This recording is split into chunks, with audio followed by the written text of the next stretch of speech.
გამარჯობა, განახევრება. როგორ გავანახევროთ რიცხვი? რიცხვი გავყოთ ორ ნაწილად.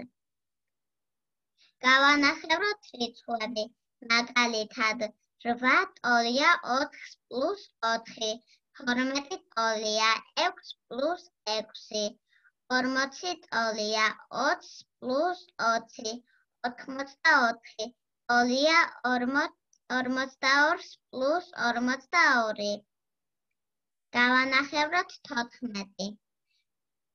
14 შედგება 1 ათეულისგან და 4 ერთეულისგან.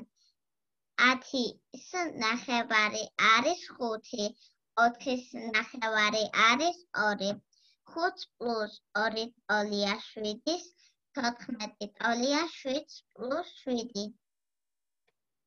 გავანახევროთ 48.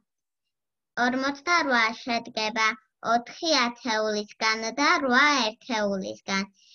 40-ის ნახევარი არის 20, 8-ის ნახევარი არის 4, 20 პლუს 4 ტოლია 24, 48 ტოლია 24 პლუს 24. კარგია, ნახვამდის.